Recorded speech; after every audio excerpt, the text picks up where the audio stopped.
Welcome to the Success Journey Show. Let's travel together through the lives of individuals on the road to success. Hey, what's going on, travelers? It's Ricky Venters and Marlon Madden, and we're back with you for another episode of the Success Journey Show. Marlon, what's good, bro? How you doing today? I'm doing well, man. You know, time is winding down. It's too soon time to come back to the States. Yes, sir. I'm not saying I'm gonna miss it, but I'm gonna miss it. Yeah. Yes, sir. Yes, sir. Down here in JA. Yes, love it, man. The weather's good, man, down there. Oh yeah, so it's getting a lot. It's not as hot as when we first came down here. It's still kind of. I did some exercise yesterday outside. I'm gonna tell you, Rashad, he's grown respect for the AC, especially when he's outside. When he's playing ball in the sun, he's like, T had to remind me, like, yo, he's not used to this. I'm like, well, I'm doing it. He's like, yeah, but he's never done it. This guy's blowing. He's not moving as fast. I was like, yo, what's going on with you? Like, I could just see it. He's like, these kids are drinking more water than they ever drank ever in their life. Dude, it's different, man. It's different, you know. And you look at them, and like you said, you in your brain, like, why are you not moving and performing? But you realize, like, they're not outside like that. No. They're not outside like that for one, and then in that condition. Correct. Definitely not used to it, you know. So not used to it. Things are different, things are changing. No, I love it, man. It'd be good to get you back on stateside, man. We're doing a lot of great things have been transpiring these last weeks, man. It seems like I'm getting more work done when you're gone, you know, just like, well, you know, I should stay gone. You get all the work done, and then I'll come back.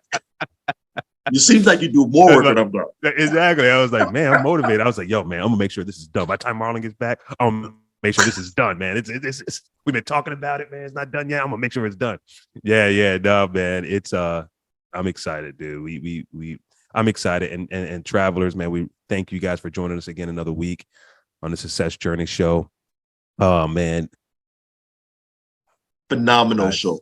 We're probably I don't know what's the time hack on it, but Ricky, I don't know if we're gonna have to break it into two, or whatever the situation. They're gonna get the full thing. Full thing, man. This carve some time out.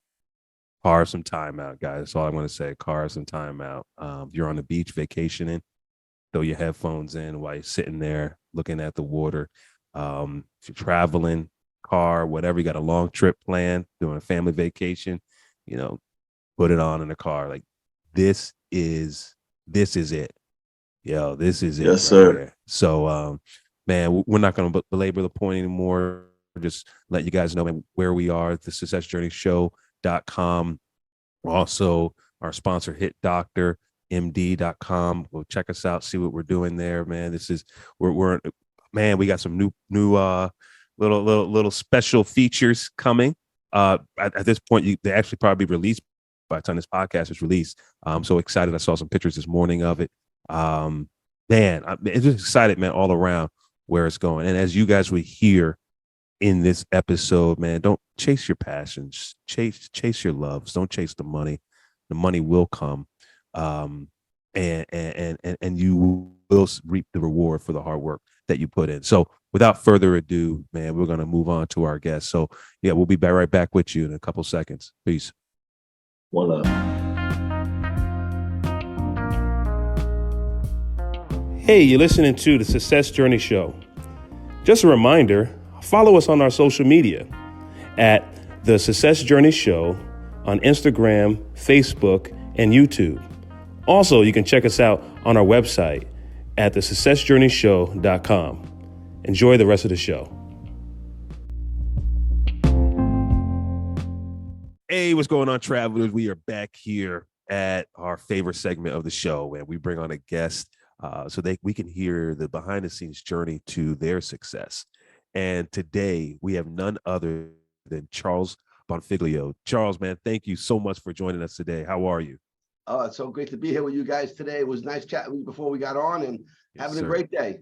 Yes, sir. Yeah, yes, man. Sir. I love our green room conversations, man. It just, travelers, man, if you guys can just maybe Marlon, man, when we have our live show, invite people out, man. They'll really get a taste to see, man, what we do in the green room before the cameras, go action. But hey, we're here right now. And Charles, man, like we said, it's an honor to have you on this show. Why don't you start off with sharing with our listeners, our travelers from all around the world. We're talking about travelers, and Charles here is dealing with cars, so that's awesome. Why don't you share a little bit about who you are? Who is Charles, man? Where are you these days? I'm always reinventing myself like most people do. You get to another level, but today who I am is I'm the CEO of Tint franchise. I love what I do. We have just about 140 plus franchise locations, mostly in the US, but in Canada and Dubai, in Saudi Arabia, we have stores. And so we run a brand that we do mostly automotive aftermarket accessories. All our franchisees kind of like, they love our brand too, and it really comes out. And it all started from when I had a dream. I wanted to build a custom car shop. But that's what I do right now. I run a team of about 32 people of our corporate leadership team. I'd say just about 22 of them are in our corporate office. The other 10 are out in the field. They're operations team. They're business coaches, and they really go around and train and support our franchisees to get them up. And we're opening anywhere between 30 to 40 stores a year at this point. Although we have about 140 plus open, and I say 140 plus because I don't know, every day there's a new one opening. I think we had about 10 opening next month. And then we have about another 150 that are in the pipeline, either in the spot of looking for locations, doing their build out, or just about ready to open. And so that's kind of what I'm doing today with my team. And we have all different departments that run them. So that's kind of what Tint World is. We support our franchisees to help them grow. Love it, man. I'm really excited about this one. You guys do car wraps as well? Yeah, oh yeah, we do everything from window tinting is like a main thing that we do, of course. But we also do paint protection films. So we cover the car with paint protection film, whether it's clear or some color change. We also do vehicle wraps, whether it's color change or design. We do car audio, electronics, remote starts. We do lighting on cars is big, interior and exterior lighting. We do truck, kits and lift kits and wheels and tires, detailing and ceramic coatings to protect these cars. You never have to wash again. Once you get the ceramic coating, I mean, these things, they gleam and the dirt just falls right off. They stay clean 4 times longer. So there's a lot of really cool things that we do. And then we also do residential commercial window tint. So like if you have a home and you want window on or tint, we have trucks that go out and do window film. So we really have a broad category of services. And just getting our franchisees up and operating. They usually start with about 10 of the categories, and then we expand out because there's a lot to learn and a lot to grow. Yeah, man, that's awesome, man. As you're saying all that, the thing that comes to mind, I don't know if Marlon, you remember the Pimp My Ride. Man, every single day, I used to make sure I watched the episode of Pimp My Ride. I absolutely love just the concept, love just the customization, things that people could think of, man. I'm even on Instagram, and I find myself like when I'm just wanting to relax, I'm watching these guys wrap cars and put the tints on, and I'm just like, oh man, this feels so relaxing just to watch that stuff. But also respecting the art, because I'm like, man, there's no air bubbles at all. I don't think I can put tint on my glass without having an air bubble in there, on my window. So, and they give you all the instructions. But man, Charles, man, talk to us about the beginnings, right? We're in our green room. We're talking a little bit about where you're from. Talk about where are you from? What was that journey like, man, to get to where you are right now? So I guess I could probably start in my teenage years. I was living in Brooklyn. I got my first car was a Chevelle. I loved cars right away, 15, 16 years old. And I just started like customizing it. I started putting lighting in it. I started putting stereos in it. I used to put a stereo with amplifiers, and I just really learned the craft. I had a friend who had an older brother who had a car stereo shop. So I'd go stop by there. On the weekends, I just hang out there. I wasn't even working there or anything. I just go there to fix my own car and gleam out all the other stuff he was doing. And then by being there so much, he would, hey, Charles, I'm busy. Can you take care of that customer over there? Put the speakers in the door. Hey, got a customer in the office. Talk to him about that stereo. And just kind of manifest right into, figuring out what we're doing and helping people. And I loved it. But I really didn't have it as a job. While I was in high school, I was doing that. But my family, they had a clothing factory. My father it's like a sweatshop, I used to call them. I had, like women, older women, they used to work in the shop where they used to sew on the sewing machines. So we used to have companies like, Calvin Klein, Norma Kamali, Jeffrey Bean, and those manufacturers, those are the companies that design the clothing. But when they go to design them, they send them somewhere to be made. They order the material, they send us the patterns.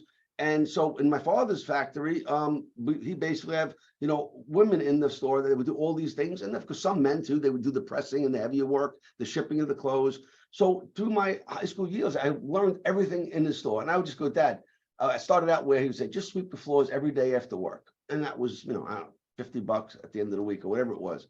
And then I was like, Dad, what about the guy who comes in all the time and fixing those sewing machines? Like, I could do that. I changed the bobbins and the needles and the belts. And so I started he said, well, he makes $200 a week. I'm doing that. I took that job, and the guy Bernie used to come all the time, say, hey, you took my job. I'm like, Bernie, what do you want? It's my dad. So and I said, Dad, what does the guy make over there that's cutting all the patterns over there? Oh, he makes about $500 a week. I'm like, oh, really? I want that job. Teach me that.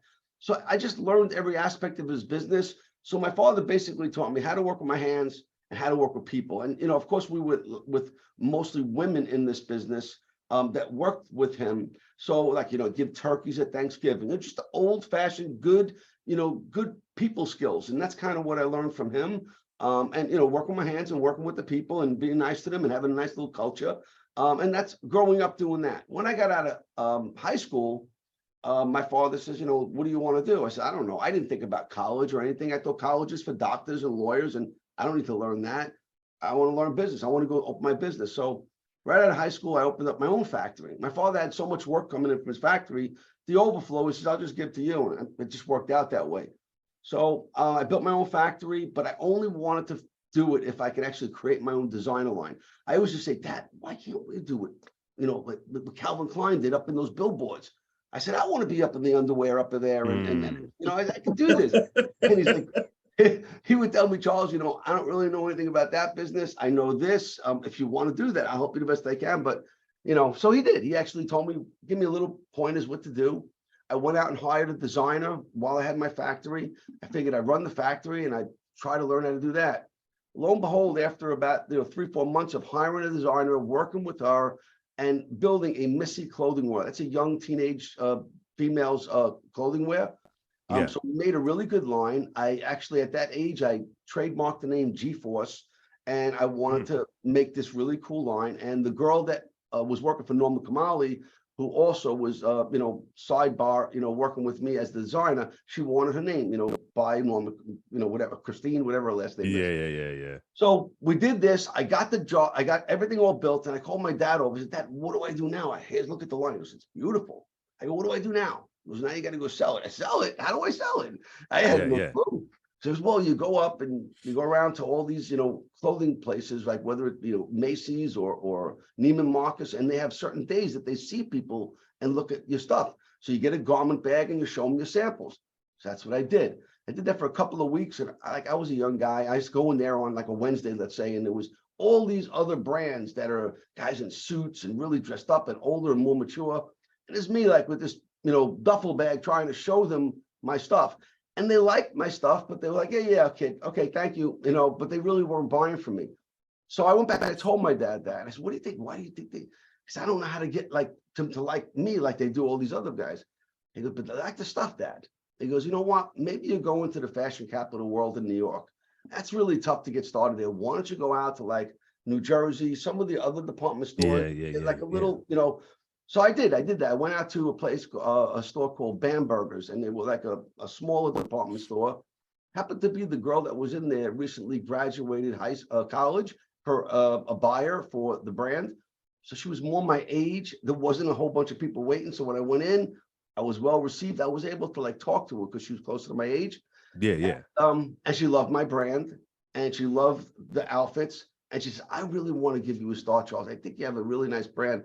I'm going to give you an order. And she literally wrote up an order for me. I didn't even look at it. I said, thank you so much.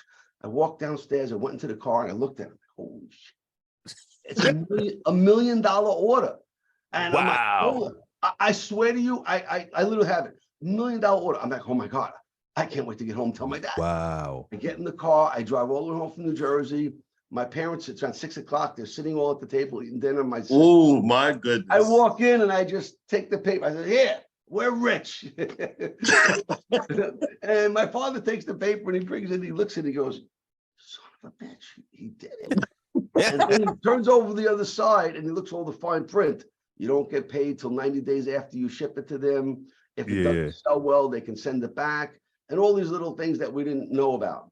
So I'm like, and then I'm thinking about how am I going to get the money just to make the product. $1 million in stuff. You probably have $500,000 in product. And exactly.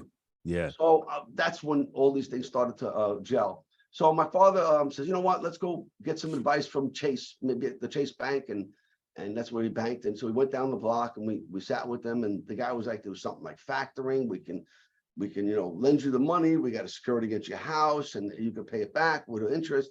And I was like, oh, Dad, I don't want that. I wanted to do this for me. I don't really want to put the family at risk.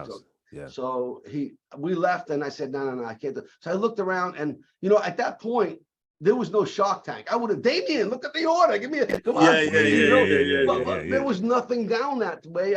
My father was like the wealthiest person I knew. So I didn't know anybody. So at that point, I said, Dad, what do you think I should do? He says, Charles, you probably want to call the girl and tell her you can't fulfill this order. It's the right thing to do. And maybe when you're ready for it, she'll accept it. I said, great. So I did that. And then I had to decide what I'm going to do. I had this great line. I didn't have the wherewithal. So I decided to actually sell it to the 5 boroughs, Brooklyn, Queens, Long Island, New Jersey, all the areas where I can actually go to smaller stores that can afford, 1-2 dozen outfits. And correct. So I did that. What I did was even then they were like really hesitant. So I went down on 3rd Avenue. There was a warehouse that sold all these old little displays for clothing. So I bought a bunch of them. I put them in the truck that my father had for, shipping. And I just went and I said, listen, I'm going to put this stand. If you'll leave it by your counter where you check out, I'll put you 2 dozen on there. I'll come in once a week. If you sell them, you pay me for what you sold. If you don't sell them, I'll take them out. And I did that. I wound up actually, selling out the line that I had. I did pretty okay. It wasn't no $1 million sale. I probably did about 30,000 more or less in sales over the course of the quarter. But now, like in fashion, you got to like every quarter, you got to design a new line and do it again. So I felt I wasn't equipped, and I really didn't think of the road all the way at the back end. I was only looking at the front end, what I wanted to create. I didn't look at the back end, what I need to have to fulfill these orders and really go again. So it was a good experience.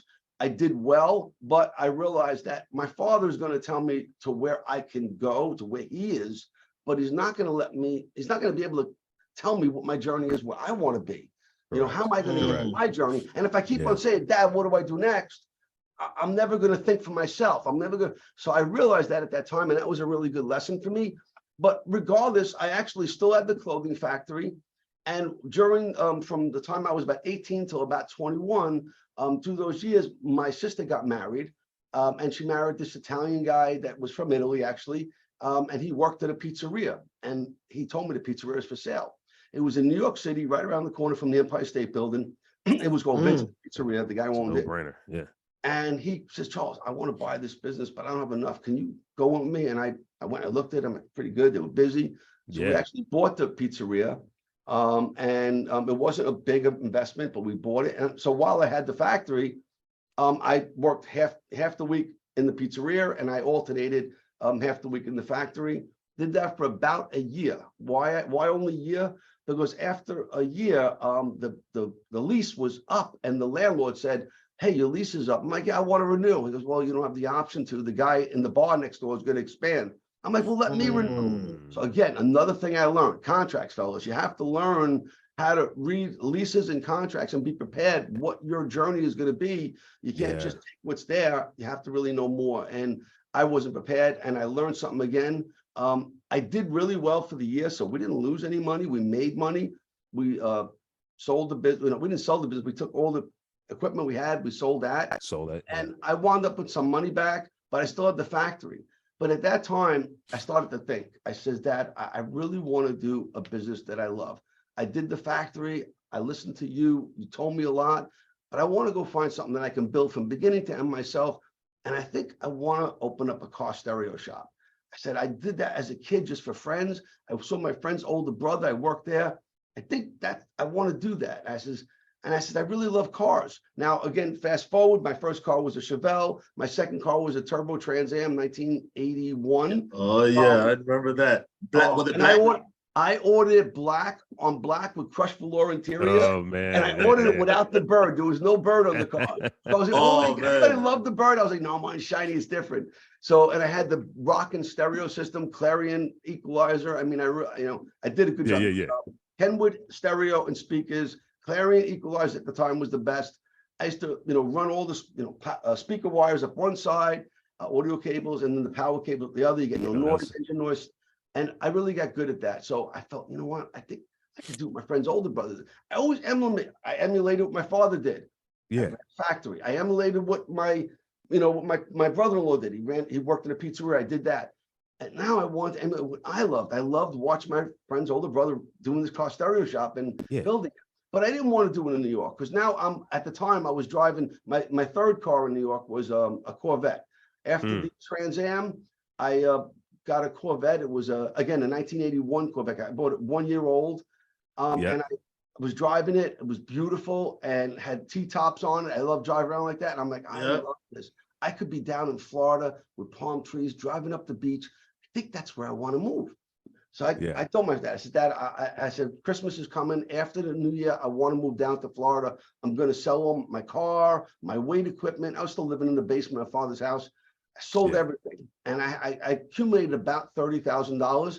I bought a one-way ticket to Florida. I took my 2 suitcases and I was off down to Florida by myself. I didn't even book any hotel. I get to Florida, the airport, I rented a car and I was trying to find a hotel. It wanted to be in the middle of spring break. So there was like no hotels available. Yeah, exactly. Or they're real expensive.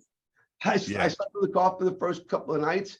And then I said, you know what? I went to the hotel and I said, I got reservations. And I bullied my way into getting a hotel. So when I got in the hotel, what did I do? Every day I got up and I started using the phone book and the phone and I had to call around to get myself an apartment so I can get at a hotel and spend the money and get an apartment. I got a 1-bedroom apartment in Pompano Beach. And I actually went and got a used car. What did I buy? After all these cool cars I had, I went and bought a 4-year-old Ford EXP. So I bought, but it was almost like I was punishing myself to prove that I'm gonna save my money and I'm investing. Exactly. I'm being smart now.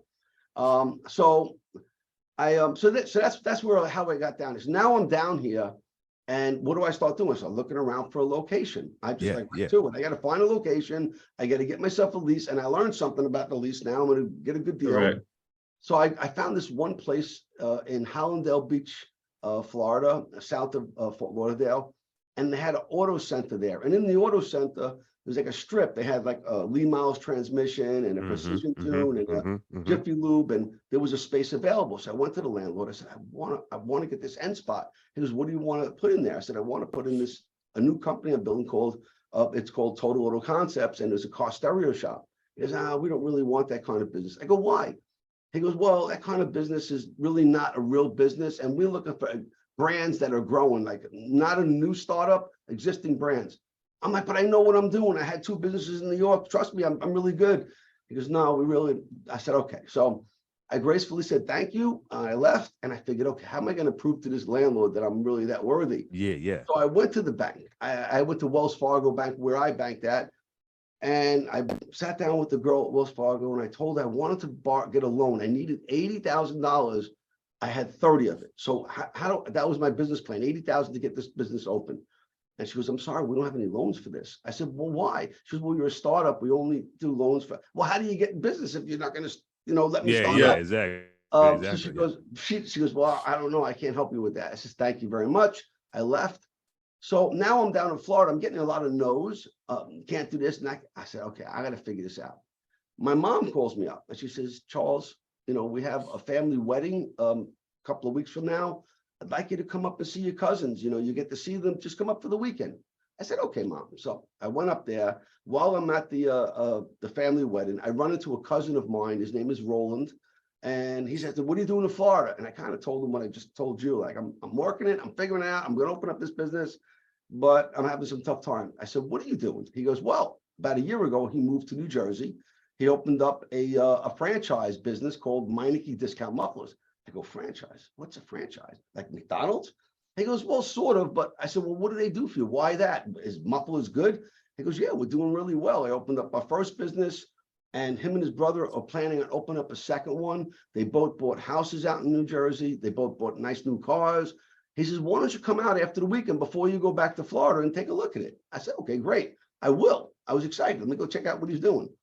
So I went over to my dad at the wedding. I said, Dad, Olin's doing this. Let's take a ride out there. He says, okay, let's do it. So after the weekend on Monday, we drove out to New Jersey to look at his business, and we pull into where his business was, and there's a 3-bay gas station converted to a Meineke with a smiling muffler sign on the building. Says Meineke, and a gravel park. Meineke, wow. Yeah, it was a Meineke discount muffler shop. And so I pulled in the gravel parking lot, and I said, Dad, it's not exactly what I want, but look, he's busy. His car's going in and out. Yeah. Got out of the car, we went inside, and I see my cousin and his brother behind the counter, like selling to the customer. Yeah, sign right here. Cat back. Joe, cat back in that car. Hey, sign right here. Muffle and tailpipe. And it was busy. It was doing good. So it was excited to see how they were like doing something that was good, and they liked it, and they were knowledgeable. So me on the outside looking, I'm like, it's pretty good. It's not the business that I want, and I stood around for the morning to watch them. I went out and talked to the technicians, tried to see if it was something I would like. So afterwards, we went to lunch with my cousin, and he told me more about the franchise. I said, what do they actually do for you? He goes, well, they give you a blueprint of how to build a business, a roadmap. So they help you get the lease, they help you get the financing, they give you training, and they tell you how to hire people. I'm like, really? That's interesting. Those are all the things I was having problems with. So yeah, so he gave me the business card. He says, give him a call if you're interested. I said, great. So on the way back, after we left, I thanked my cousin. I got in the car with my dad. On the way back, he goes, Charles, he goes, I think this is really good for you. He goes, you're looking for somebody to train you beyond me, and they're going to give you this right here. Maybe he goes, and even if you want to do, I said, but this isn't the business I want, though. I really don't want to be sidetracked again. I want to do what I want. He goes, Charles, it's in the automotive industry. He goes, you can learn from this, and who knows, maybe later on you'll build the business you want after you know. And yeah, you're right. I'll fill out the paperwork. I'm not sure if I'm going to do it, but I'll call them and go from there. So I did that. I went back to Florida. I filled out the paperwork. I sent it in. And about a week or two later, I got a letter in the mail saying, you've been preliminary approved for a Meineke. Your next steps are ... And I'm like, really? I'm like, wow. First yes I got from being in Florida when I was down there. And I didn't really have another answer. So what did I do? Just what a young kid probably would do. I took the letter to the landlord, and I said, look, Meineke approved me. I must be a good risk. You should want to rent to me. Can I build? He goes, well, Meineke, I'll rent to you if you do that. I'll give you an end cap. I'll build a business. I'll give you some free rent. I'm like, yeah, but I want to do my other business. I was using the letter to show him that I was worthy. And he was like, I want that. So I was like, oh man. I said, all right, let me. And here's a copy of the lease. He just like was right there. And see if Meineke wants to come here. So I took the lease. I said, thank you very much. I'll get with Meineke. I went over to the bank and I did the same thing. I said, listen, I got approved from Meineke. Now, if they're giving me approval to buy a franchise, you should be able to know that I'm credit worthy. You can give me a loan to open my other business. She goes, no, but that's a franchise, Meineke. We have a special SBA loan for that. Here's the paperwork. I can help you out with that. I'm like, yeah, not for the other. No, only for the franchise. So I didn't realize franchising has this, I don't know if there's this ability you can get special loans. Landlords want to lease to you because it's a predictable model. They have a brand. Correct. And for them, and now that you get older and you understand what they're doing, they go to the bank, they buy a piece of property, they build a building based on having these franchise brands in their building, so they're worthy. If they say Joe's Tint shop or Joe's stereo shop, they're going to be like, no, that's nothing that we can really bank on. It's not a successful model. So I understand that now, which I didn't back then. But anyway, so I was done speaking with the landlord, and he said, here's the lease. I went to the bank. They said, here's the paperwork. I called up my dad. I said, Dad, I think I'm going to have to do this. He goes, why? I said, because it's the path of least resistance. I don't want to do nothing So I might as well take the business that I think my cousin's doing well and he recommended it. I could probably do well in it. And in the future, I'll do, what I want to do differently. So I signed up for Meineke, and I, at the same time, I'm down in Florida now. I meet my wife, who I knew her in New York, but she came down to college. So we're starting to date as I'm going through the journey of building my Meineke. And we're dating in New York, we're dating in Florida. And then I basically told her, I said, Jeanette, once I get my business open, You're gonna have to move on down. we'll get married, but I just want to get this going. So she goes, I'm with you. She was good. She supported me. So after going to training with Meineke and buying the franchise and signing the lease and everything I did, I get the business open, and I'm good with the people. I'm good with talking to people. I'm good with marketing. I'm even out in the shop, like, putting mufflers on because I got training. And we're about 6 months in. We get married, my wife and I. We take a honeymoon to Hawaii. I bought a townhouse for us. I was really active. So I get everything set up. And now we're about a year past our first year. And I go to my wife, and she's doing my book work. So she's going to college, but she's in the back, doing the payroll, the bills. I'm in the front doing sales and customers. And so about a month in, I'm a year in, I go to my wife, Jeanette. I said, Jeanette, I came down here. I used to have a Chevelle, a Corvette, a Trans Am in New York. I came down here and I compromised to have this piece of shit car. Excuse my language. I'm driving this thing. I says, I really want to get the car. I imagine coming down here and having a convertible, driving down. She goes, well, what do you want? I said, I want to go buy a brand new Corvette. She goes, Charles, we're really doing good. And I thank you for everything you're doing for us. But if you want that, you might want to buy another one of these. I'm like, okay. Pick up the phone. I call Meineke. I want another franchise license. This is okay. They sent me another license. I literally, within 6 months, I had another location, and I started doing well pretty quickly. The first one was learning. The second one was like easier. So now I'm in that other business, the second one, for literally a little over half a year. And I go, Jeanette, this business is doing the Corvette now. The other one is already. They're both doing the high sales.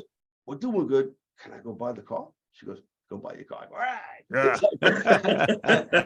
So I ordered a Corvette with black outside, red interior, and I put the coolest stereo system in, plexiglass box in the back, 4 subwoofers, all lighting, and it was the talk. So I started car shows and things like that. And now I got 2 Meinekes, I got this car, and things are going really well. Not only did I have enough to buy the car, but that second bucket of income, the first bucket for the first store was paying all my basic bills, and the second one was allowing me to buy the car. And we started traveling, my wife and I, 4 times a year, nicer places. We had a little more money with the second bucket.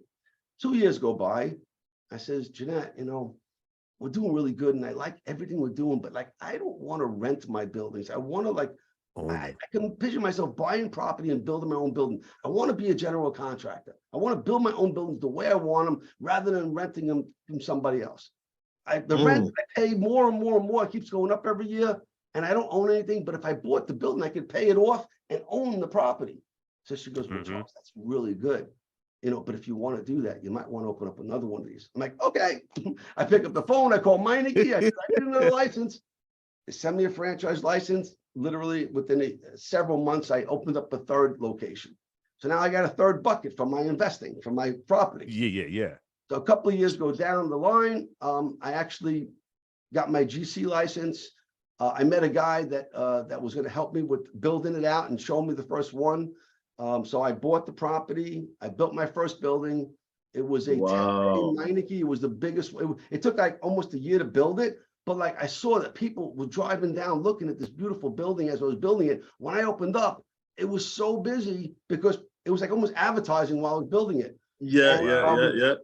And that became the first Meineke that ever did over $1 million in the first year open. So that was like, boom, out of the park. I built it the way I wanted. I loved it so much that I went out and bought 2 more properties the second year after I opened, and wanted to build 2 more. And I wound up doing that, and I wound up building a total of 10 Meinekes. The last one I opened up was in 2001, and each one was bigger than the next. You know, it was a 5,000 square feet, and then a 6,000, and then I built a 10,000 square feet one that had 18 bays. It was the biggest one ever in any Meineke. Even the CEO came out and said, "Why?" Like, wow, this is. Yeah, that's. I said, I believe in your brand more than you do. I said, I can load this up with cars, and Yeah. And he said, well, you got some big cojones, he told me. I'm like, thank you. But I got a little nervous when he said that. Yeah. CEO of Meineke, and I'm like, I'm just a kid, from Brooklyn. What do I know? So I go and I built the last building was a 10 bay, and I didn't care if I lose money because I got all these other stores that are making me income. Correct. It took me a little longer to work. I got a nice property, valuable. So after 2001, it was a big investment, bigger than anything I ever thought, probably close to $3 million. And so it took me like, the bigger investment you have, it takes longer to cash. Longer to, yep. So usually would be like 6 months to a year, and I'm making money. And this one here was really taking me a lot more. It took me 2 or 3 years. I opened that one in 2001, and usually every 1 to 2 years, I'd be looking for the next business to build. After it was secure, it was up. And this one, I was like, it took me like a few years, and I'm like, oh God, but I did on the third year.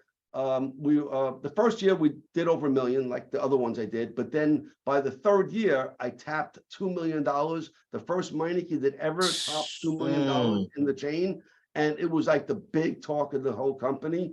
I actually had George Foreman at my grand opening. Oh wow. Yeah. I made Meineke a bet. I says, they said, you'll never open that, but it's too much expensive. I said, if I do it, you're going to get George Foreman, because that was the spokesperson for Meineke. Yeah, exactly. So I said, I'll get George Foreman to come to my grand opening. Oh, it'll cost us a fortune. I said, what's the matter? You don't trust yourself? You don't trust me? I was like, all these C-level execs, and I'm talking to them like that, and they go, all right, if you do that, I'll get them there. So fine. Well, when it came to I opened up, I said, okay, my grand open, I'm spending a lot of money. I set up a whole boxing ring, a really professional boxing ring outside in front of it. I had George Foreman come. He had some family come. I had Crocodile Dundee, which is another. Oh, really? Oh my goodness. Yeah. They were all there. I have pictures of me with George Foreman in the ring like this. Oh, wow. Telling you, it was awesome. It was loaded. I really had a really big grand open. I have all these pictures and stuff. So that was the big event that I had. And so after a few years of building that up and getting it profitable, about 2004, 2005, I said to my, I don't know, Jay, I don't want to do these anymore. She goes, why? I said, I built 10 of them. I said, we're doing really well. We own the property. I sold some of the ones that had rental property. I sold them when they were rentals. I just kept the ones that I owned the property on. I said, I want to do something different. She goes, what do you want to do? I said, I want to build the business that I always dreamed of. I said, I feel like if I'm at the age now, if I don't do this, I'm never going to be able to do it. I said, how old are you? How old are you at this point, Charles? Right around 42. Okay. 42 or something like that. Okay. Yep. Maybe 44, somewhere in that area. I said, I just really feel, my kids are young still. I have 2 kids now. They're, in their, young teenage years. And I'm like, I'm, still going to school, in the house, like between 9 and 13 or something. So I basically says, I want to build this business. So she goes, well, how are you going to do it? I said, I don't know. I just had to think about it. She goes, well, go ahead and do it. I said, okay. So I started looking around thinking, how am I going to do this? But there was this company, Tint World. There was a guy started in 1982, and it was a cool little franchise looking business. It looked like it was built on a shoestring. It didn't really have like everything, but the name was cool. He built up to 5 locations. I'm sorry, 6 locations. And then I went and I went and visited the location. I had my cars tested there before, and I figured this is probably cool. Rather than start from scratch with one store, I mean, for me, I'm used to building bigger businesses. So let me see if I could talk to this guy. So I call him up, I take him to lunch. I ask, you want to go to lunch? I want to talk to you. Oh, I know who you are. I'm like, yeah, I kind of know about you too. He goes, what do you want? I said, well, I want to know if you want to sell your stores. He goes, well, everything's for sale. I'm like, yeah, it is. So you want to go to lunch, talk about it? So we go out to lunch. I wound up making a deal with them. We wanted $1 million for the stores. I wound up making a deal, negotiated with them over about a month or so.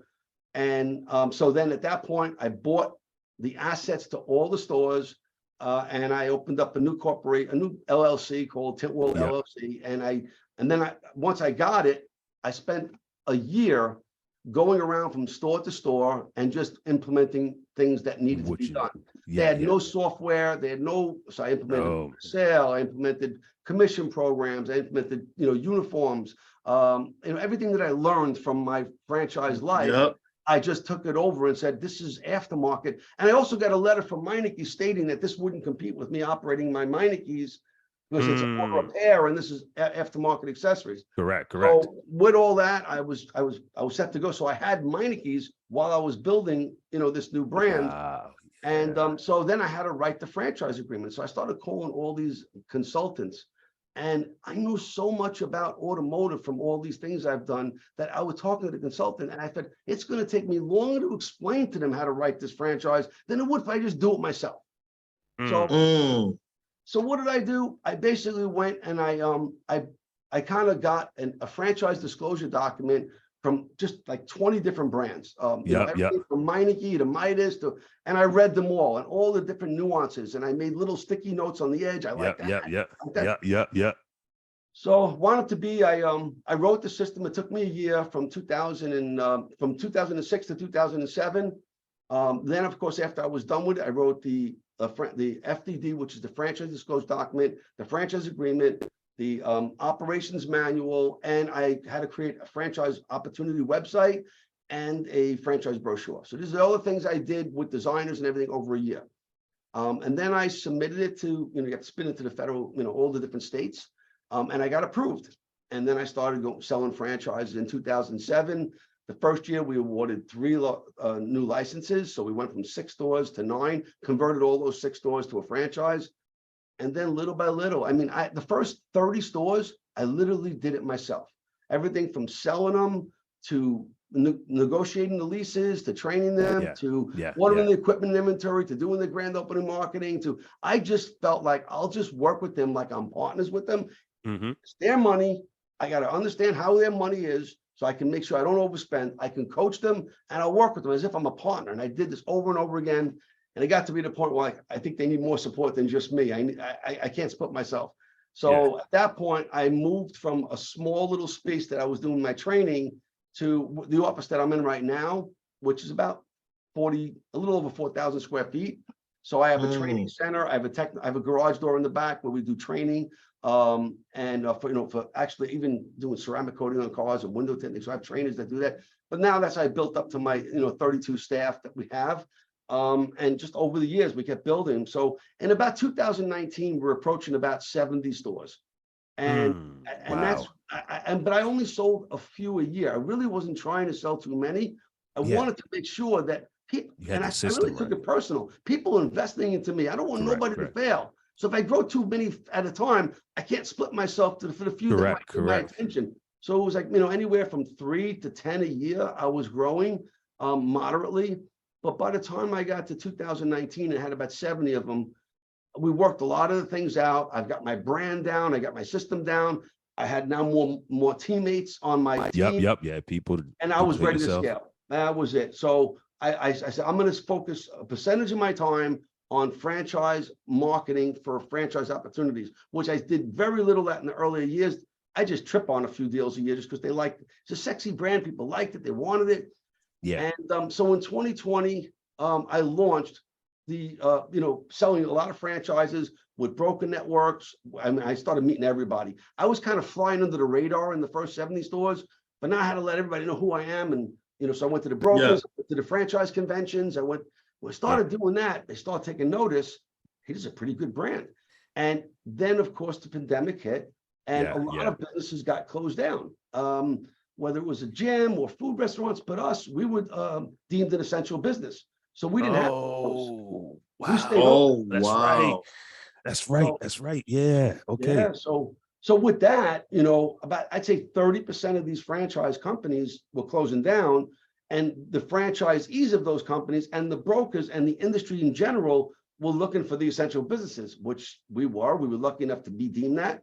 And so then our sales started soaring. Our sales went up 30% after April of 2020. Once people started. Oh my goodness. And they were getting free money. People were staying home. They wanted to do something. Exactly.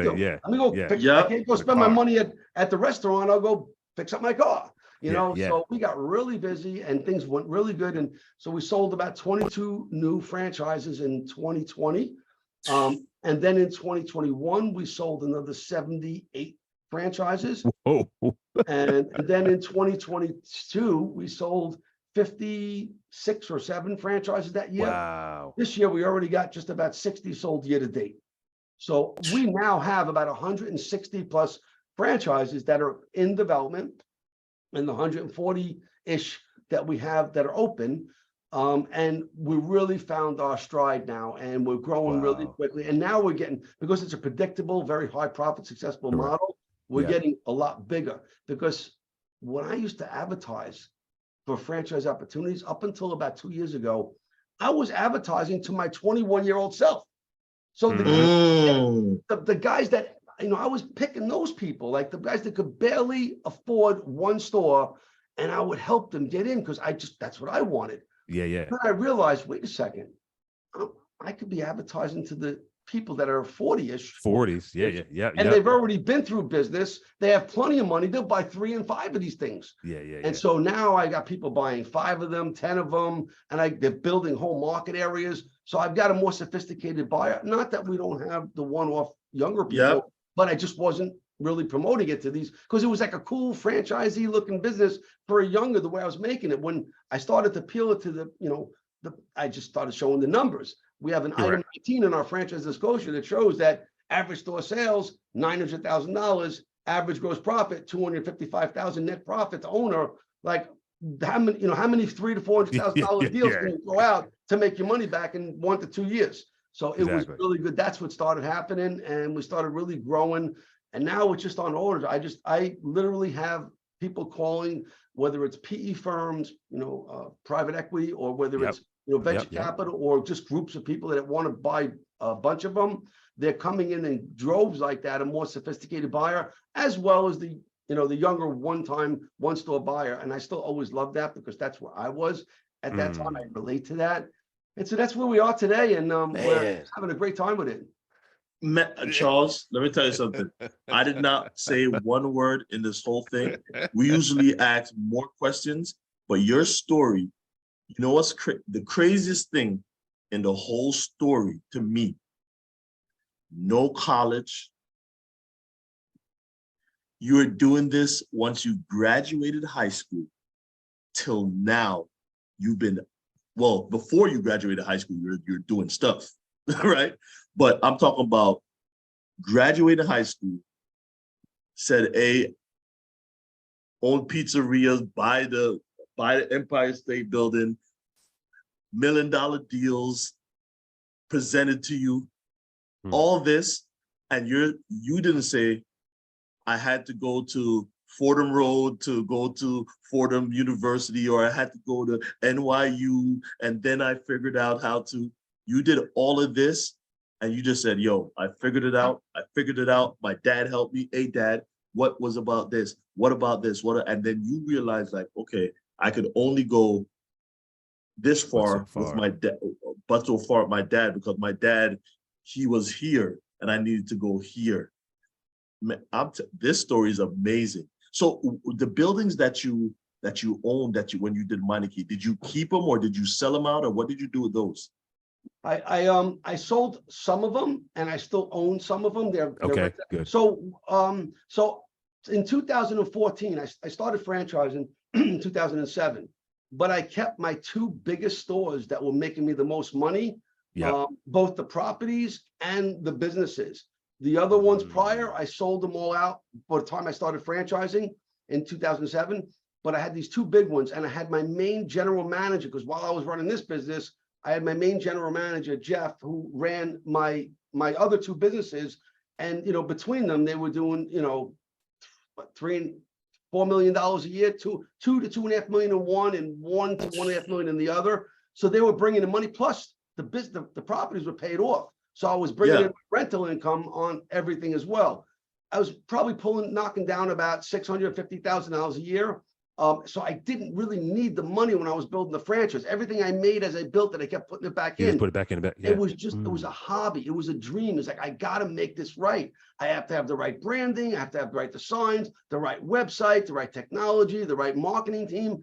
I just was building, putting all the money into growing it. It was really never about the money. I already made what kind of money that I need.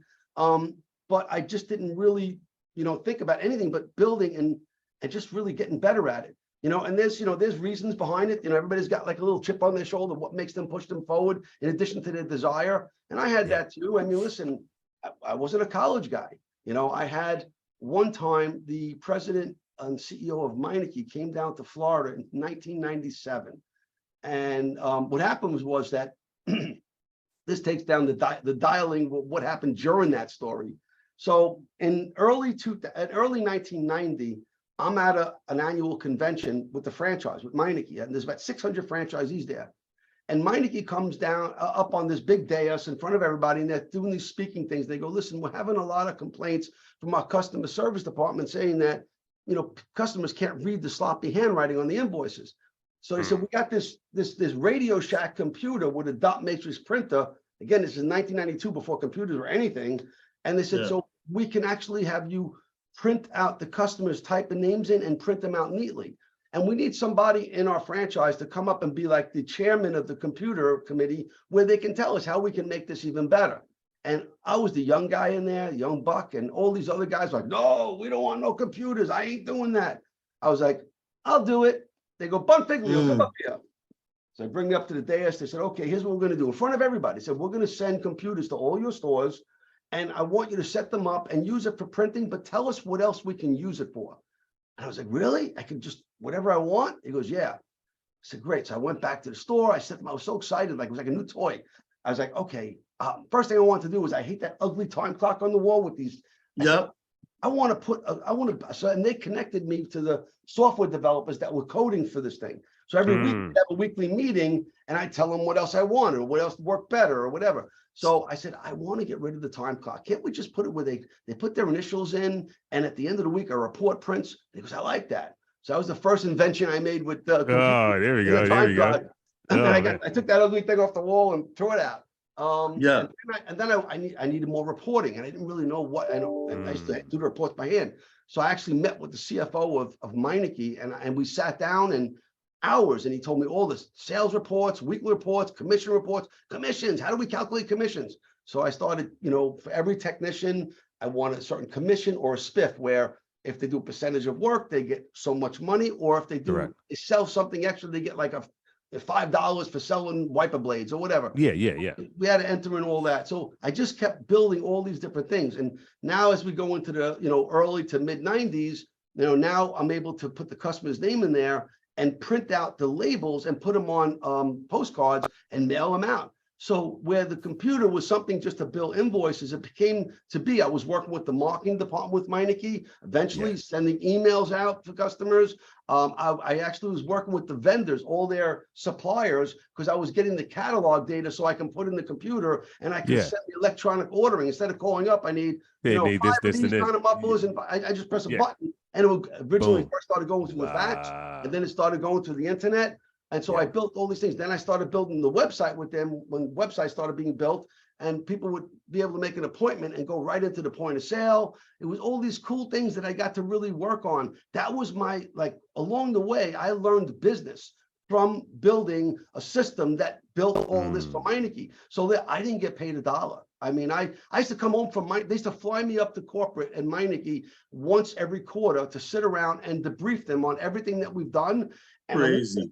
And again, I used to go up there and I just then I get all these C-level execs, the CFO, the CEO, the CIO, some of their operations, and I'd sit there and say, guys, so I got about 20 items I want to build into the system. I want to do this, and I'd hand them out all these sheets, and they go, Charles, we appreciate your enthusiasm, but we just want to do this. I'm like, but you want everybody to be like me. You want them to be $1 million stores. They got to have this stuff. How do they know? So, I just was very passionate about it, and they allowed me to mature this whole business system to the much as I could. And so what I would do is I literally found myself on weekends going over, because there was no computers out there. I couldn't compare it to anybody. No, exactly. I used to go to Macy's. I used to go to the, flirt with the girl. I know I'm married, but just whatever I get to do. Yeah. I used to go to the girl at Macy's. Right. I go to girl, Miss, hey, how you doing? You mind if I come around the counter and see that computer? Can you show me what it does? Tell me some of the things it does. The inventory. So I go around and she'd show me all of that, and I get all these ideas because I didn't know where to get the ideas. So I go Go ask. I go back and that's great. I can do this. I can do that. I can put inventory. I can put all these different things. So and then electronic ordering to order your products. So I did all these things. I got the ideas. I go back. I talk with the software developer. We'd manifest them into reality. I'd bring it to Meineke, and here's what we did. Eventually, I had Meineke get an electronic, because every week at the end of the week, we take this one document and we'd write all the sales that we did and the percentage of sales, which was the royalties. And we'd have to take all the invoices, one copy of all the invoices with the report, and send a check for the royalty percentage and the advertising fee and mail them up there. I'm like, why do this? I mean, I could just press a button and send that data right to them. And so I created the automatic payment. I created automatic bank drafts, so I didn't have to wait for people to send the money. Once the report went, it would go to the bank. It would tell them what to send. It would automatically be for the franchisees. Everything over the years that we did was me coming up with how can I make my life simpler, more efficient. And Meineke embraced most of it, not all of it, but most of it. And that went on and on. And so what happened is that I'm in Florida now. Now, if you own a Meineke shop in the Northeast, you guys know you got salt, you got snow, exactly. You got potholes and mufflers falling off. In Florida, in South Florida, I come down here. When I started, I'm like, why am I not as busy as my cousin is in New Jersey? They're not fun. So in the first couple of months, so I basically was interviewing for a guy, and he was working at Midas, young guy. Now I'm like 21, 22 at the time. He comes in, he works for me, and I go, listen, how come I'm not as busy as the stores up north? He goes, well, you don't know? I go, no, what? No, what? He goes, well, we don't have any snow and salt down here and the potholes, so the people don't repair exhaust that much down here as much as New York. Now, when the snowbirds come down, you get a little more of it, but I'm like, well, don't we have the salt in the water and the ocean? That don't do nothing. He goes, it's completely different. It's dry. I said, so, well, you worked at Midas. What did they do? Because they started adding on other services. I'm like, what? They started doing tune-ups and brakes and tires and batteries. And I'm like, really? I'm like, well, tell me how to do that. So I got to listen. What equipment do I need? What kind of ASC certifications do I need? What training? What kind of equipment? What do I stock for inventory? And when a customer calls and they ask for a tune-up, what do I quote them on versus when they come in and I'm working on it? What's the other add-ons that I got to tell them about? He wrote all this stuff up for me. I went with it and I just put that into play. All of a sudden, that's when my stores started doing really well. And at the time, before computers, Meineke didn't know what the hell I was doing. This whiz kid in Miami, in Florida, he's killing it. His numbers are killing. And I'm like, and all the other stores in Florida are like crap. They're not doing real numbers. And I'm like doing numbers like up north. They didn't know why. So fast forward, early 90s, I'm doing this computer gig, and I go to Meineke. I said, I want to really create in the computer product lines and classes. They go, what do you mean? I'm like, well, if I'm doing exhaust, don't you want to know that there's clamps, hanger brackets, mufflers, tailpipes? Don't you want to know on the invoice what those items are? Right now, it just says exhaust, $350. So they said, well, okay, that sounds like. I said, and if I'm selling brakes, you want calipers, rotors, pads. If you sell, shocks, you want shocks, struts, alignments. So I needed to break these down. So I wrote up this whole, list to them of all these categories, and they come back to me and say, whoa. These are not approved service for Meineke. You can just do the, the mufflers, the brakes, the shock, whatever, but you can't do all these tune-up things. That's not part of. I said, but I'll put it in there anyway. Someday we'll grow into it, knowing that I'm offering the services and not knowing that I'm doing something that's not legitimate that they want me to do. I'm like, oh, it's like all of a sudden you tell your wife, Hannah, I was at the bar and I saw this pretty girl wearing this nice outfit. She goes, pretty girl? Wait a minute. Supposed to say that, So I kind of told them, and that's what first time I realized that I'm doing all these services, and maybe it's not something they want me to do. Not knowing, I really didn't know.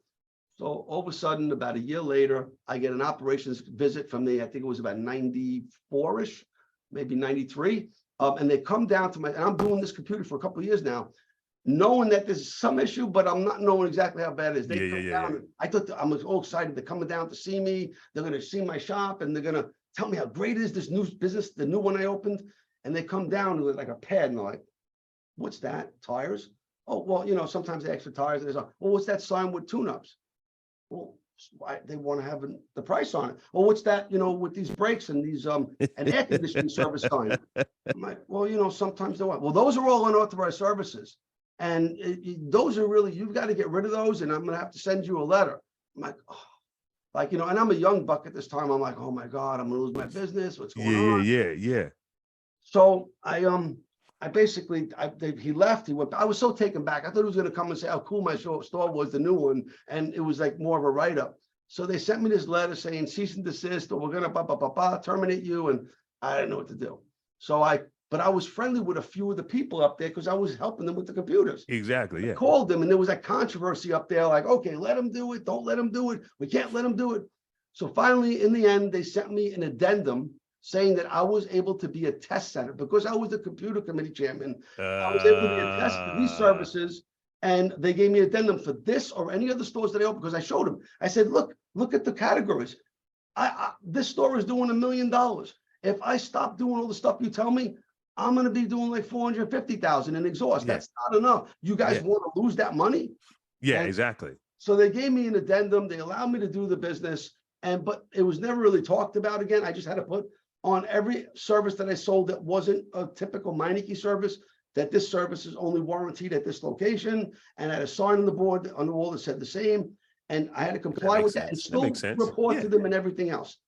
So never talked about it again. Now coming back around 1997, fast forward, and 1997 was going on with the EPA. They were changing the catalytic converter warranties from 30,000 to 100,000 mile warranty. That was a big profit center for us. The exhaust was turning from galvanized tubing that rusts pretty quickly to aluminized. So everything was going to last 3-4 times longer. And Meineke saw this as a threat to their business model. Yeah. So I got a call from the CEO of Meineke at the time, their assistant. So they called me up and I answered the phone. She goes, hi, this is the executive assistant for the CEO from Meineke. We want to schedule time to come down there. We want to know if you're available on any of these 3 days. I'm like, what did I do now? What do you no, you didn't do anything wrong. This is a good thing. I'm like, yeah, last time they sent somebody down there and I got right. So we worked out a day and I said, well, can you please tell me what they're coming down for so I can be prepared? So she goes, once we make the plans, I'll send you an itinerary. I said, great. So I'm worried what the hell is going on. So finally, everything's set, the plans. And literally we're bringing down like 20 different people. It was like the CEO, the CIO, all the C-level guys, and then a bunch of their operations managers, the field ops that were out in the field. They wanted everybody on the same page. And they sent me an itinerary of that. They wanted me to get up there and say groups of things like, why you continually open stores where we don't see other franchisees like that motivated? What made you motivated to build really dynamic stores? Why do you have people that work with you and stay with you for so long? And, why are you not concerned? Like we have other franchisees that call us up and say, yeah, Midas is open up or Pet Boys open up across the street from me. And like, we're going to go out of business. And when we call you and we say, did you know the Pet Boys is open up across the street? Your attitude is like, screw them, I'll crush them. I'm like, why do you have that attitude? What gives you that? That's because I just know my competition. They're hiring teenage kids. They don't pay well. They break everything. And the customers come to me and I fix it all. So what am I worried about? I'm like, you got to know your strengths and you got to play on them. And I said, I'm fine. So, but at the time, they didn't know these answers and they wanted to be able to go and roll it out. And so we go in and they come down. I schedule everything. They come down and the first thing they do is come to my newest store that just opened up and they walk through and they're like taking pictures. My inventory, my equipment, my signage. I'm like a little nervous here. But why are you guys taking pictures? Well, we like your menu boards and we want to see what kind of equipment you have to run all these other services. we want to know the other service you're doing and how well you're doing and how you do it. What kind of, so I said, great. She goes, well, we wanted you to give us a presentation after this morning. We're going to go to lunch into a hotel with a big desk. We want you to give us a presentation of all the things that they sent over on the itinerary. I said, okay, great. So again, I'm a young guy at the time, still like not really getting up in front of a lot of people speaking. And there's like these 20 people that are executives way higher than I am in the food chain. So I get in front of them and I'm like standing in front of like the CEO and all these people. And I'm okay. I'm a little like not doing really well in the first couple of minutes. I'm like, and then finally I said, you know what, guys, I just got to talk from my heart. I said, the reason why people stay with me is because they're my employees, but they're like family to me. I don't just tell them how much you do for me. If they're not doing well, I'm like, you're not doing well. If it's not working for you, it's not going to work for me. Let's have a talk. What's going on in your life? How can I help you? Like everybody just wants somebody to talk with them, not just to talk at them. So I said, I built it. I said, whenever we'd have a top performing week, I take them all to steak dinner. Whenever, you know, we'd at Christmas time, I'd give them bonuses. And if we had a big year, I'd give them a big bonus. I said, I had to show them that they were involved in the process. I said, they all made commission. So when they were making really good, they made good money. The same way I did. I didn't have to be there guiding them. When they did well, I did well. Not when I do well, maybe I'll make them do well. It's just about that. And so I just build a really good team. And why are they always optimistic with staying with me longer as well? Because they always know every year or two I'm opening up a new store and they get to move up, whether they want to be a tech, a lead tech, a manager. They could grow anywhere they want into my brand. I'm never going to hold them back. I said, so they like that. And they like the way we operate. You know, we're friendly with customers. I tell them, say hello to every customer, say goodbye to every customer. It's a family. And I took those skills from my dad and implemented just because it was who I was. And so where a lot of other people always think about the money, it's like, okay, you're not doing enough work. I'm gonna have to lay you off. I'm like, that's not the way to do it. Like, you're not doing enough work. Let's have a talk. Is everything going good? Okay at home? Something going on? Anything I can help you with? You know, if those 3 conversations over the course of a month or 2 are just like it's wasting my time, then we'll have that talk. But really, it's usually people are not performing because something else is going on, whether it's something they don't like about the work or something that's going on in their personal life. And I really got good with that because I really care. I want to help people. And if I help them get to where they want to be, I know it's going to help me get to where I want to be. And I still parlays to my franchisees today. I call them up. What can I do to help you? It's not a matter of your stores are slow. What's going on? You know, you suck. No, it's a matter of what can I do? Do you need training? Do you need support? Do you need marketing? What can I do? Because it's always about me first. And then how do I help them? So that's kind of my mannerism, how I took it. So I laid this out for them. And then they asked about the categories of other service I was offering. So, well, tell us, what's the anatomy of a tune-up? What kind of equipment? What kind of inventory? What do you quote on the phone? Where do you get the parts? You know, how, when a customer comes back for a warranty, how long does it take? Does it take up the base space? And what they were doing is they were analyzing the loss of their exhaust system and what services should they replace it. So they wound up dicing it up into different categories and offering addendums to different, because if you're a 3-bay muffler shop in Brooklyn of Meineke, and you're not going to find another location. It's so hard to find property. So it's like, okay, well, if they're slowing down, what's the one service we can put in this so we don't hurt the exhaust? We add this one. So they, based on the size and the geographic of the location, if you're in the South, they're probably going to let you offer air conditioning work. If you're in the North, there might be tune-up work. And so I broke this all down for them. And then we broke it down to addendums. And on the next time I flew up there for the computer committee, a quarterly meeting, they took me into a separate room and they broke it all down, everything I did for them. And they showed me the addendums. And Meineke, 2 years later, became Meineke Car Care Centers from Meineke Discount Mufflers. And they launched my program to all these other stores. But there's a really one trigger in the conversation I usually don't share with anybody, but because your people that are watching your podcast, they got to know this, because they probably might have the same problem that I had. And I didn't think it was a problem. I never thought about college as an important thing to be successful. Like I said, I thought colleges, you want to be a doctor or a lawyer, you got to learn those skills. But so we were at the end of the day when they all came down here. And after the dais, I got a standing ovation from everybody at corporate. They took these notes. They were so happy before they went back. And then they took me out to dinner. And we went to this nice restaurant on the beach. So I think the Aruba it was called. And the president, the CEO was like all over me, like, hey, Charles, like, around the arm around me. Yeah. Great job. And like, it's like, yeah, thank you, man. I felt really good. Like, maybe they're going to ask me to be a corporate job. Not that I wanted a corporate job, but maybe they want me to be part of their team. Yeah. I felt that for the first time, like when I saw that they were all learning from me. And then we went and we sat down at dinner, and the CEO leaned over to me and goes, so what university did you go to? I go, I didn't go to university. He goes, oh, okay. Well, what college did you go to? I go, I didn't go to college. Right out of high school, I started opening businesses, and then I found Meineke, and I started building stores for you, your top stores. That's what I did. And he goes, oh. And like, I felt like I disappointed him. Felt like he was one. I felt like he was like all over me until he heard that. And then it was like more like nothing.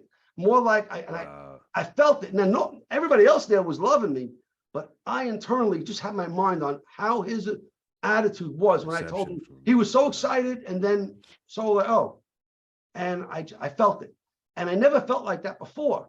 So if any of your people that are watching, like they feel like that, like don't freaking get mad, get even. And I don't mean even in a bad way. I mean, use that leverage for you to go and push yourself, because maybe it's just you finding out that you need to become more. And why? Because so after that dinner was over, first thing I did is I felt bad. I went home. I can't believe it, hon. I never felt like this. Told my wife, and she was Charles, stop it. You're doing so much. You're building this company for them from a franchisee. You're doing this. You're doing it. She put me up. I said, I know, but like maybe I should have went to college. And so I went with all this shoulda, coulda, woulda, negative shit for about a week. And then from getting disappointed, I got mad. Like, who the hell is he? Yeah. I want to find out about him. So I started going online and looking up, where did he work? Who did he do? And then I started going to these meetings at Meineke, and I used to go to the guys, because after they were done with these meetings in the round tables, they would go across the street in North Carolina, in the city. They go to the bar. I don't drink. I used to get lemon water, but they were all getting drunk on beer and drinks. As they would get drunk, I'd go over and say, hey, so a CEO like Ken Walker, how much does a guy like that make? I'm going to crush him. I want to make sure I'm making more than him. Does he have any investments? What about if they sell the company? He's a CEO of the company. Does he get any money? How much does he make? And my first quest was to make sure that I made more than him. And my second quest was to make sure that I have a franchise company that's bigger than his. He didn't start it. He is an employee of the company. I'm going to create it. I'm going to be the CEO like he is, and I'm going to beat every number. The cost of entry is going to be less than Meineke. The average ticket of sales is going to be higher than Meineke. The gross profit margin of the average store is going to be higher than Meineke, and people are going to love the brand more than Meineke. And that was in my mind, what I was going to do. So I was just deconstructing where he was, who he was, when I was literally like in my, I would say I was probably in 96, I was probably in my 30s, early 30s. Yeah. So that happened. And so what did I do next? The first thing was disappointed, upset. Second thing was mad, get even. Third thing was collecting data. Who is he? What is he doing? How do I be better? How do I be richer? How do I show him that I got more than he ever got in my mind? And so how do I got to get there? What do I have to do to make myself feel better? You believe it or not, I spent 2 years in the weekends at Barnes & Noble bookstore. I'd go to the girl. What do they read in college? That aisle. I read every freaking book on the aisle. Wow. What did they learn in law? I read every freaking law book. I read every history book. I read every book that they had, and all the best of the best books that I like. I took them, I bought them, I put them on my shelf, and I always refer back to them. So I read so much, and I learned so much more than probably if you went to college, but I did it because I wanted to educate. I wanted to do everything. I'm not going to ever be second to anybody. And so, and it's not really me telling them this. It's a matter of me feeling that I've done it. So I did my deal without having to go back to college, still running my businesses, still growing, opening more stores, still doing it when I was doing. I went and I educated myself. So I felt better, and I really did. And then from that point, now I did feel better. So a couple of years went by, everything's good. And that's when I decided, you know what, I think I need to open up my own brand. And I need to do this for me, but the chip on my shoulder is saying, Charles, you can't do it. You gotta do it. Yeah. And then I did it. And to this day, he still follows me on Facebook and sees every post of all the videos and he watches me while he's freaking, not even the president or CEO of anything anymore. And so if he's watching this, thank you. Thank you for making me realize how good I am without anybody's approval of college or anything else for that matter. You can do anything in life that you want to if you put your mind, your heart, and your soul to it, and don't chase the money. Chase your dreams. That's the most important. Yeah. Hey, Charles, I would tell you something too. I think when he leaned over to you and said, "What college did you go to?" And you said, "Your university," and you said, "I didn't go to university." And he says, "Hey, what college?" And you said, "I didn't go to college." Within himself, he probably felt inadequate because he's like, "I went to university. I'm a CEO of a company, and this guy that has no degree, I have to come to him for him to figure out how to make Meineke a better company." Yeah. I mean, everybody else that was there, I know felt that way. I'm their star guy, and I became a trainer at their, even when they went to roll these out, none of the franchisees wanted to do these services. So on the annual conventions, I was the computer committee. So I used to go to these conventions and I used to be a trainer.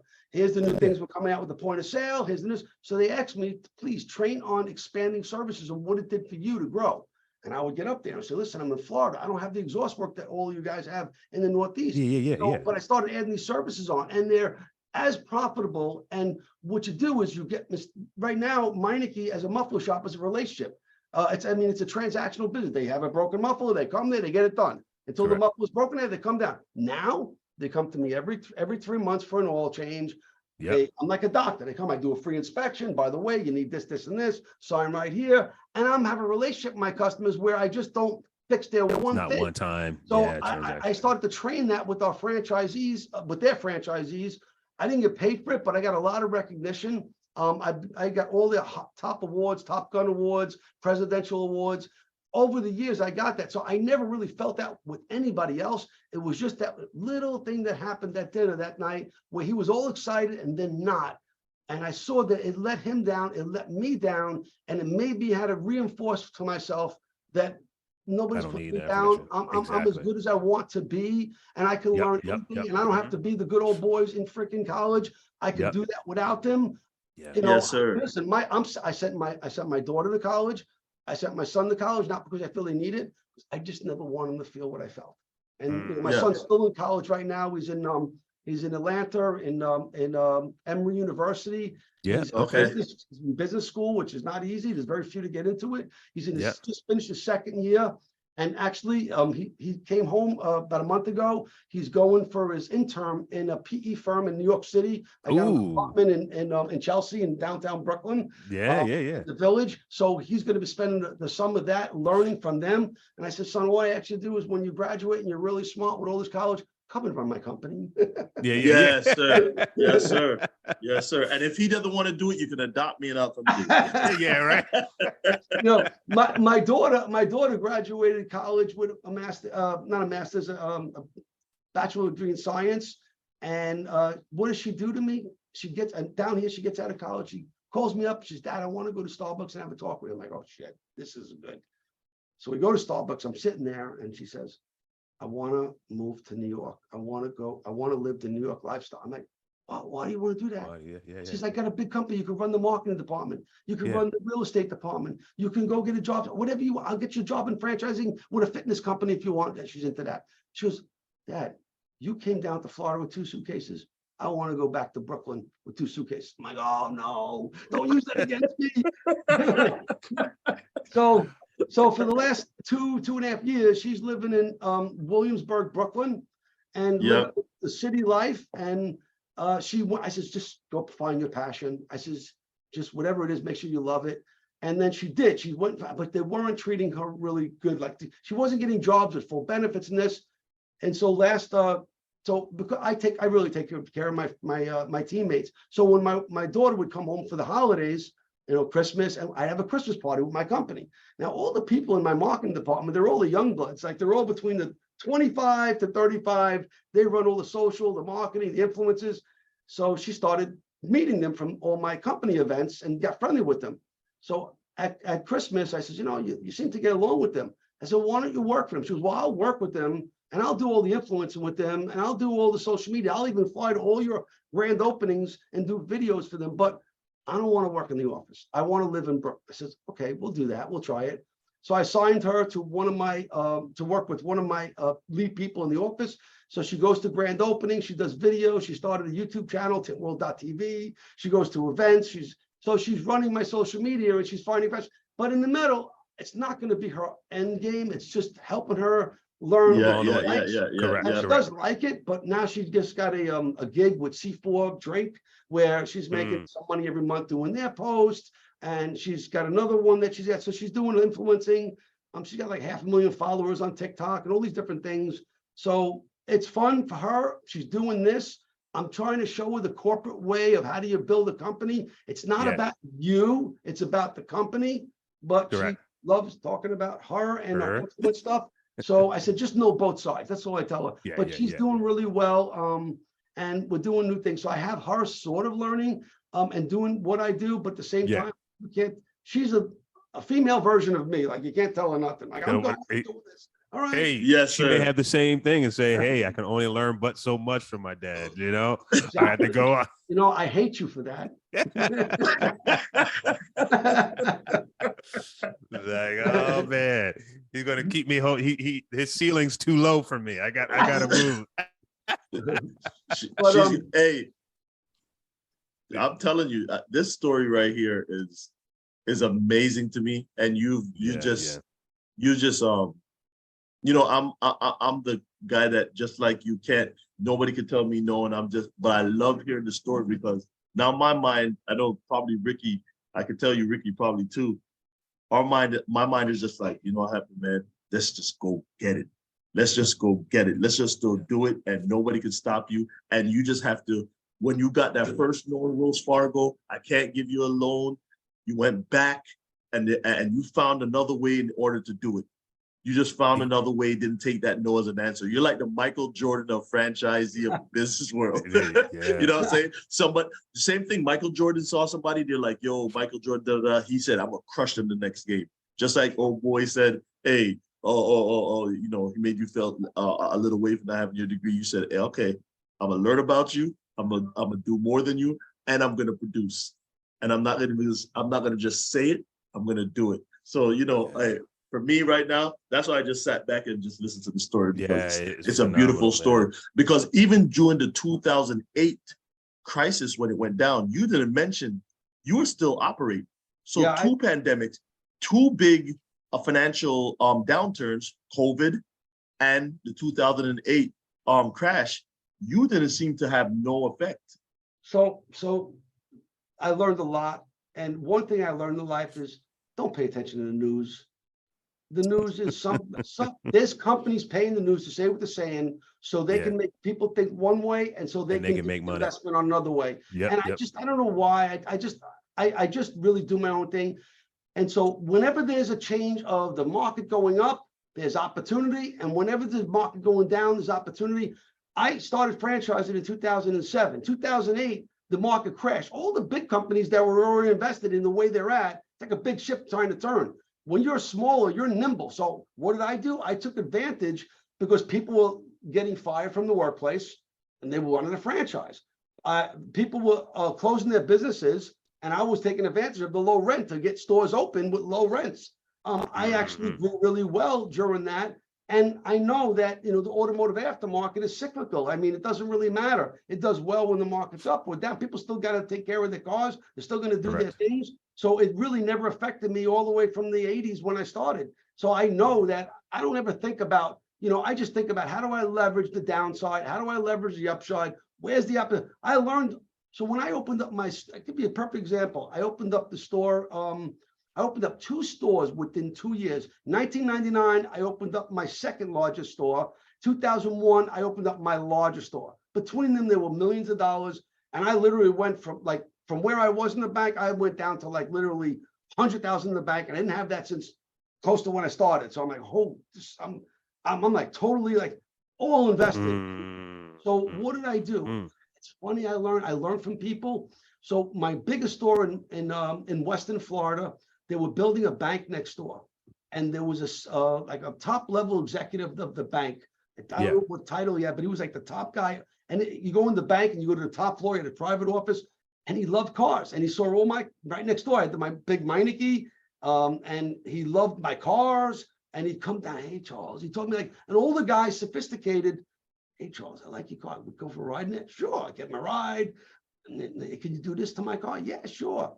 He said, why don't you come over to my office? I want to talk to you. I'm like, great. I go in his office. I go up the elevator. I'm sitting there. He goes, do you have a will and trust? I'm like, what do you mean? He goes, well, I said, what do you want? I said, well, I've been reading these books. I'm trying to do like the Kennedys did. I want to have a succession trust where if I make enough money and I put it, I want to be able to funnel it so my kids, their kids, they only have so much and they can funnel down. Can you help me with that? He helped me build that. So I got a family limited partnership that helped me build a succession planning trust. I built that. So what else can I do? He goes, well, so now that was in 2001 when I opened up the store. 2 years later, we're friends and everything. He goes, Charles, the interest rates went right after 9/11. The interest rates went down. They went from like where they were like now high down to like 3%. He goes, you could probably refinance, all the properties that you have. And probably, I said, really? So I literally, like, I'll give you an example, 2 of them. So one of the properties, the Western one, the last 2 I did, my rates were high. And my mortgage was about, let's say every month I would pay on one about $12,000 a month, and the other one I pay $9,000 a month with everything. So what I did was, and I had like $2.5 million in loans on them. I took those $2.5 million in loans, I refinanced it, got the rate down to where, and not only I refinanced and additional $1 million because now my property's worth more. So I refinanced so you got to pull out money. So I pulled out $1 million. I set up my trust account for my family, and my rates, my monthly mortgage rates went from $12,000 and $9,000 to $7,000 and $9,000. So my monthly nut went down. I put $1 million in the bank, and I learned from him how to do creative finance, how you can actually leverage. Now, after 9/11, you think things are bad. It was good for me. I found if you're not over leveraged and you find out when the tough times, what are you doing? When this recent thing that went up in finances, I don't want to take loans now. What do? I have my trust has a lot of money that I've been saving my life into it. I went to the bank. I got a credit line secured against my trust that now it's only 1.5% above the 5-year T-bill. So my rates are only like 4.5% right now. If I borrow millions of dollars to buy a property, if I borrow the bank's money, it's 12%. If I borrow your own money in the bank, 24. it's full pay. So it's like all these creative things. Now nobody ever thinks about this. Nobody ever tells you about this stuff. I just learned it by people that I work with, and I learned. So I can learn things from people who did go to college. Now I just hire people that went to college and I tell them what to do. And they tell me So it's I mean, it's really a matter of how you use the information, how you grow.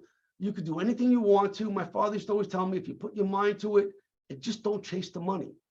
Don't chase your dream and your belief of what you can build, and it'll let you go. You can do anything you want. You just have to put your mind to it, and in your body, every fiber of your body, believe that you can, because nobody's going to tell you can't. You're no different than anybody else. We're all the same people, just from different mindsets and skills. Put your mindset in the right place, find out what you have to learn to get to your goal, and just chip away at it. And the biggest thing is not how smart you are, it's how diligent and do the work. Just chip away. You got to do something today, go and write the system. Go read the book. Whatever you have to do, don't procrastinate. Don't waste your time with the shiny objects, watching the famous stars over here, watching the famous ball players. I could spend, 4 or 5 hours going to a ball game, or I could spend 4 or 5 hours creating a new process and procedure for my business to grow. So I'm not saying you have fun in your life, but don't overindulge. Don't spend time on your phone talking to TikTok for 3 hours, looking at the same little crap. Doesn't teach you anything. Go out and read a book, go out and work on something, go study someone, go emulate, find somebody that you can look at and say, I want to learn how they did what they did. I've learned from other people, and it's nothing that I've done myself, but it's my mindset that's going to always let me learn. And I don't know it all. I just know a lot. I have a lot of wisdom. And you I apply what you continue know. to learn and just continue learning. So that's kind of my statement to anybody. It's not the college. It's not the training. It's who you are, what you want to be. It's good if you have a chip on your shoulder because that'll give you a little bit more push, but be confident and just keep going. And you'll see it'll manifest into something if you work at it. It really will. Yeah. But if you're just chasing the money and saying, I'm not there yet, I don't have $1 million now, it's not about that. You will get there. If you create something really good, people will come. My father used to tell me that. He said, Charles, one day people are going to come looking for you. Like, Dad, why would they come looking for me? He said, just trust me. I'm like, I don't get it. Well, how are they going to know who I am? Charles, as you build, there's going to be a point that's going to shift, and you won't be looking for other people. They'll be looking for you. Now I got investment firms and people calling me and email me every day to be either buy Tint World, be part of Tint World, or want to work for me, because you build good character, you build a good company. It's fun, it's profitable, it's a sexy business. I built it because it was my dream, and it really comes out that way. And so those are the people that are like you, like-minded, want to work with you to grow. And that's really just the truth. You just got to keep on doing what you do, but don't sit back and do nothing. Doing something every day is better. It's going to get you closer to your end goal. When I get up at 5:30, I get up at 5 in the morning. Usually I'm here by 5:30. Before anybody gets in my office, that's my time to create. Everybody else is sleeping. Get those extra sleep. There's enough time to sleep when you're dead. Okay. When you're alive, use that time to build and create your dreams. Yeah. Yes, sir. Love it, dude, man. Charles, man, this has been phenomenal, man. I'm sitting there and I received everything you said there. Everything you said. It definitely clarify some things even on my end and some things that we're working on. We're working on. Yeah, 100%. You don't know, Charles, what you just did. You have no idea, man. This was an extreme blessing just to have this conversation with you. And I don't know if the travelers, you guys picked up on this. He went over his timeline 3 times and told different stories. No, that was perfect. I want them to see, like, yo, we went from the 80s to present day 3 different times, and he pulled 3 different aspects out through each of those journeys. Like, and what it goes to show is that you didn't stop. I love the way you said you have the chip on your shoulder, but then also one thing, you said it, but you didn't say it directly. You didn't let your limitations stop you. You didn't even talk about any limitations, right? It was like, okay, well, let me just pivot. Let me figure out how to make it happen and work with what I have. So, guys, Charles, thank you so much for joining us. Tint World, you guys, tell. I feel dumb even saying this. Hey, tell us how to find Tint World. Just look it up on Google, guys. They're everywhere. If you're a customer and you love what we do and you want to get some stuff for your car or windows for your home, go to tintworld.com. There's a link on there to franchising. If you want to know more about franchising with Tint World, go to tintworldfranchise.com or go to tintworld.com and click on the franchise link. Gives you a download kit about learning about franchising. And it's not just about Tint World franchise. If this turns you on, that's great. But there's a whole bunch of franchises out there. And franchising, for me, it gave me a blueprint. It gave me that next level of what do I do, how do I do, and how do I grow it? And I use that as leverage to grow. And then I learned that system, and then I implemented that into something that really made me passionate. You don't have to do that. I know people that have a lot of franchises and they just grow it that way. It's just that this is something that I wanted to do. And after 20 years of, actually almost 30 years of doing someone else's franchise, I just felt I had to build something that I felt if I wanted it, other people would probably want that business too, because there was nothing else like it. So that's what I did. That's how you get a hold of us. And I hope I can help anybody out in the way I've learned my story. And you have to create your own. Love it. Yeah. We're travelers, man. We're going to let Charles go. This has been a phenomenal session. Thank you so much for joining us. Thank you, travelers and listeners all around the world, for joining us today for another episode. We will see you guys next week at the same place, the same time, the Success Journey Show. Everyone have a good one. Peace. One love. You've been listening to the Success Journey Show, where your dreams, drive, determination, and diligence are the foundation to success. For more information, check out thesuccessjourneyshow.com. The Journey Squad is here helping you to your destination.